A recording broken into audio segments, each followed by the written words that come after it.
هو عائد من أرض العزة والكرامة. شاعر مجاهد هو من قوم إذا نودوا لدفع ملمة والخيل بين مدعس ومكردس لبسوا القلوب على الدروع كأنما يتهافتون إلى ذهاب الأنفس.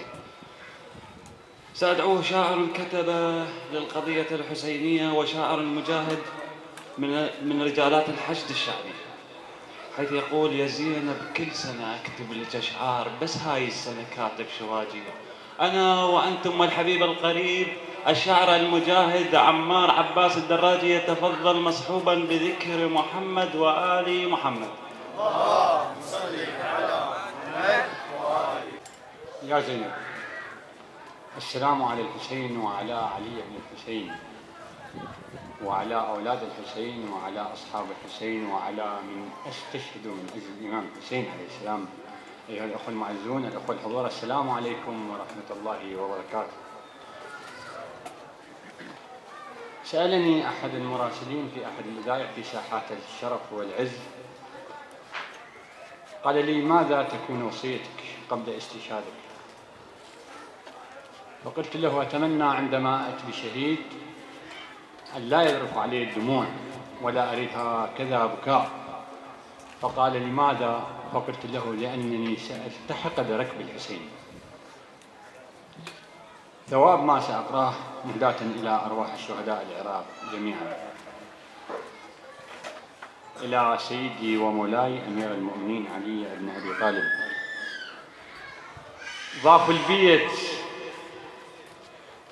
ضاف البيت حيدر وانفتح كله، ونزلت خوذ تو السيف والدله. هذا صار فارس عابر التاريخ، الله يقول بس المصطفى بحله.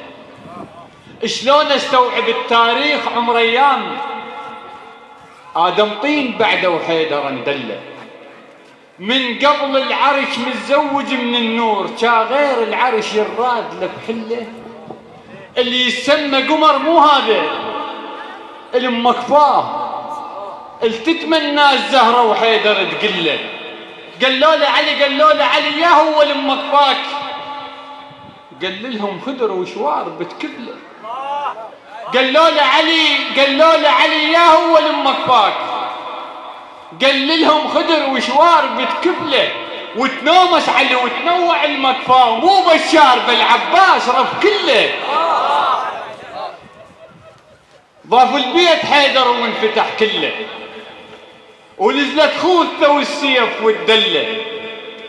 هذا صار فارس عابر التاريخ، الله يقول بس المصطفى بحله. شلون استوعب التاريخ؟ عمر ايام ادم طين بعده وحيدر ندله. من قبل العرش متزوج من النور، كا غير العرش يراد له بحله. اللي يسمى قمر مو هذا المكفاه، اللي تتمنى الزهره وحيدر تقله. قالوا له علي يا هو المكفاك، قال لهم خدر وشوار بتكله. وتنومس علي وتنوع المكفاه، مو بشار بالعباس رب كله. هيعون اليتامى ويا الحسين اخوان، يكبر واليتامى يشوفها بحله. لو ما ذي الفقارك زاحف الاسلام، ولو ما مولده بيت الله مو قبله. بعد رجوع الامام العباس عليه السلام من مخاطبه الشمر اللعين، دخل إلى خيمة العقيلة زينب، فوجد العقيلة زينب جالسة ورأسها بين ركبتيها. فطلب الإمام العباس عليه السلام من السيدة زينب أن ترفع رأسها. عندما رفعت رأسها تفاجأ أبو الفضل العباس بدموع زينب، فارتجز قائلا: أنا غلام أبوي وظهر الحسين، وعلم نخزر القاع تموت جواي. يطق ضلع الهوى من اتنفس بغيظ إذا حسيت بي يم الخيم جاي. أنا من اختاضة وصل الجيش للشام، مر السالم وجيب العلقم وياي. ثقل خيالي نزل مستوى القاع أقل من الفرات ومستوى الماي. الشمس لو قربت يم مبنى الخيام يصعد لي الغيظ ويترسس ماي. ابن فلاح وين شتلة الموت، اليوم الموت شتله برية عداي. زرعت اسمك بقلبه وخبر حسين، وزرعت اسم بخيمنا وخضر الماي، وراحشت الانفاس برية حسين حتى بكل نفس يتنفس وياي، واجيب الغيم اشتله برية القاع، وخلي القاع تمطر على السما فياي. انا العباس زينب لا تخافين، وعلى تطيح السما لو رفرف الواي. واخيرا الى من قالوا ابناء امير المؤمنين لا يدخلون الفلوجة، فقلنا وبفخر هبت والحشد قال انا راعيها، فتوى ولو جهنم هم نطبيها، الفتوى الما تعطل اولادها من الموت لو معراض كم ما مسويها، استنكرت الحشد تيساتر النسوان شاهدت ذكرت المارد احكيها.